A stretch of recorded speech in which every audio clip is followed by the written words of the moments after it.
بسم اللہ الرحمن الرحیم۔ السلام علیکم ورحمۃ اللہ وبرکاتہ۔ اسٹرابری کھانا حرام ہے کیونکہ یہ جہنمیوں کی خوراک ہے۔ یہی وہ پھل ہے جس کو قرآن نے زقوم کہا ہے۔ یہ بات آج کل سوشل میڈیا پر زیر بحث ہے اور کچھ لوگ ہیں جو اس بات کو پھیلا رہے ہیں کہ اسٹرابری کھانا حرام ہے۔ بہت سے لوگ یہ پوچھ رہے ہیں کہ اسٹرابری کے بارے میں واضح کیا جائے یہ کھانا حلال ہے یا پھر حرام۔ اس لیے آج کی ویڈیو میں ہم آپ کو اسٹرابری کے بارے میں فقہا کی آراء سے آگاہ کرنے جا رہے ہیں کہ فقہا کے نزدیک اسٹرابری کھانا کیسا ہے۔ سب سے پہلے یہ سمجھنے کی کوشش کرتے ہیں کہ زقوم کیا ہے۔ یاد رہے کہ قرآن مجید میں زقوم کا 3 مرتبہ ذکر ہوا ہے، جبکہ ایک بار اسے شجر ممنوعہ کہا گیا ہے۔ مفسرین نے اس سے مراد بخار دار پودا لیا ہے جسے اردو میں تھوہڑ کہا جاتا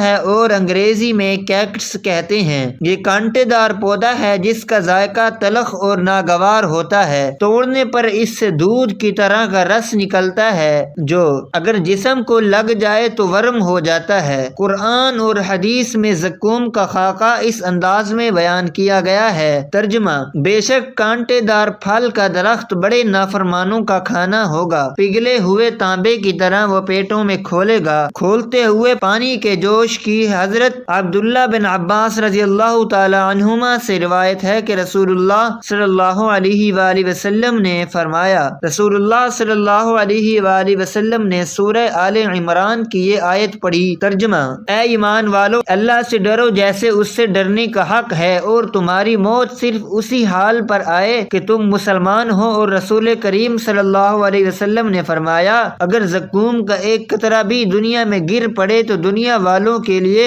ان کی زندگی برباد کر دے، تو ان لوگوں کا کیا حال ہوگا جن کا یہی کھانا ہے۔ ناظرین، ان روایات سے یہ بات تو ثابت ہو جاتی ہے اسٹرابری ایک میٹھا پھل ہے، لیکن ایک اور بات جو اس کی حرمت کے حوالے سے بتائی جاتی ہے وہ یہ کہ اس کی صورت ناگ کے پھن جیسی ہے، اس لیے یہ حرام ہے۔ ہم اس کے حلال یا حرام ہونے کے بارے میں فقہا کی آراء سے بھی آگاہ کریں گے، لیکن اس سے پہلے آپ کو اس کے چند فوائد بتاتے ہیں۔ ماہرین کا یہ کہنا ہے کہ یہ پھل دیکھنے میں جتنا خوبصورت ہے، جسمانی صحت کے لیے اتنا ہی فائدہ مند بھی ہے۔ یہ لذیذ اور عرق سے بھرپور پھل ہے، بلکہ یہ کسی بھی طرح سے سپر فوڈ سے کم نہیں۔ وٹامن سے لے کر متعدد اینٹی آکسیڈینٹس تک اس میں وافر مقدار میں پائے جاتے ہیں۔ اسٹرابری انسان کو متعدد طبی فوائد پہنچاتی ہے اور ان میں سے کچھ تو ایسے ہیں جو آپ کو حیران کر دیں گے، کیونکہ یہ کچھ امراض کے لیے جادوئی اثر رکھتی ہے۔ طبی ماہرین کے مطابق اسٹرابری وٹامن سی کے حصول کا بہترین ذریعہ ہے۔ انسانی جسم اس وٹامن کو بنانے کی صلاحیت نہیں رکھتا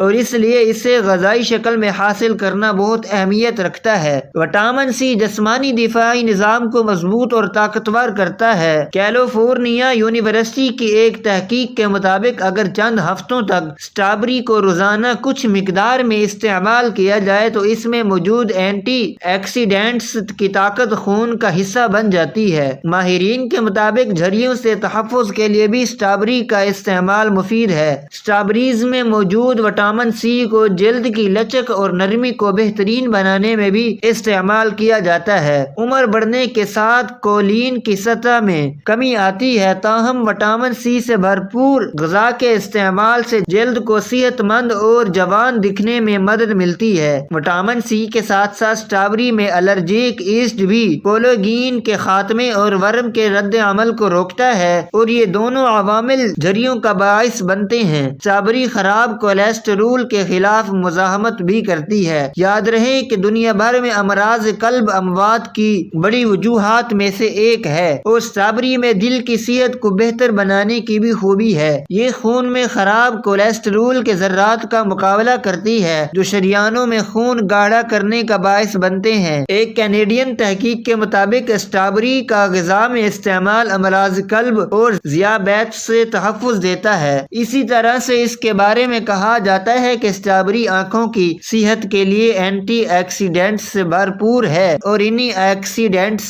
کی وجہ سے اسٹرابری کا پھل موتیے کے مرض کی روک تھام میں مددگار ثابت ہو سکتا ہے، جس کے نتیجے میں بڑھاپے میں بینائی ختم ہونے کا خطرہ بھی ہوتا ہے۔ ہماری آنکھوں کو وٹامن سی درکار ہوتا ہے تاکہ سورج کی الٹرا وائلٹ شعاعوں کے اثرات سے بچا جا سکے۔ ناظرین، آپ کو یہ سن کر حیرانگی ہوگی کہ اسٹرابیری کینسر کے خلاف بھی مفید پائی گئی ہے۔ وٹامن سی ایسا جز ہے جو کینسر کی روک تھام کے لیے مددگار ثابت ہوتا ہے۔ جسم کے صحت مند دفاعی نظام کی بدولت امراض سے دفاع بھی مضبوط ہوتا ہے۔ ایک تحقیق کے مطابق اسٹرابیری میں موجود ایک جز ایلجک ایسڈ انسداد کینسر کی خصوصیات رکھتا ہے اور کینسر کی خلیات کی نشو و نما کو روکتا ہے۔ ناظرین، یہ تھے چند فوائد اسٹرابیری کے۔ چلیے اب آپ کو اسٹرابیری کے حرام ہونے یا حلال ہونے کے بارے میں بتاتے ہیں۔ اب یہ سوال باقی رہ جاتا ہے کہ اسٹرابیری کو زقوم کیوں کہا گیا ہے؟ تو یہ یاد رہے کہ اسٹرابیری کا نام اگرچہ زقوم ہوگا لیکن یہ نام عربی والا نہیں ہو سکتا، بلکہ یہ اردو یا کسی اور زبان کا زقوم ہوگا، اور اس کے معنی وہ نہیں ہو سکتے جو کہ عربی والے زقوم کے ہوتے ہیں، اور اس کی تفصیل روایات کی روشنی میں ہم نے پہلے بتا دی ہے، اور اس کی بنیاد پر اسٹرابیری کو زقوم نہیں کہا جا سکتا، کیونکہ اسٹرابیری تو ایک خوشنما ذائقہ دار پھل ہے جو دنیا کے تقریباً تمام ممالک میں پایا جاتا ہے۔ معلوم ہوا کہ جو لوگ اس اسٹرابیری کو زقوم کہتے ہیں وہ غلط ہے، اس کا عربی نام تو اس کے علاوہ ہے، تو اس کو جو لوگ زقوم کہتے ہیں وہ کسی اور زبان کا لفظ تو ہو سکتا ہے لیکن عربی کا نہیں، لہذا اس کا جہنم کا پھل ہونا کسی بھی شرعی اور لغوی دلیل سے ثابت نہیں ہے، اس لیے فقہا کے نزدیک اس کا کھانا بلا شبہ جائز اور حلال ہے۔ باقی رہی بات جہنمیوں کی غذا کے بارے میں، تو اس بارے میں آتا ہے کہ ان کے من جملہ غذا زقوم کا درخت ہوگا۔ زقوم ایک خاردار، کڑوا اور زہریلا پودا ہے جسے اردو لغت میں توہڑ یا ناگ کا پھن کا پودا لکھا گیا ہے۔ یاد رہے کہ زقوم اور اسٹرابیری دونوں نام صورت ذائقے میں بالکل مختلف اور الگ الگ ہیں۔ اسٹرابیری کو زقوم قرار دینا درست نہیں۔ اگر زقوم کی مزید چھان بین کی جائے تو اردو لغت میں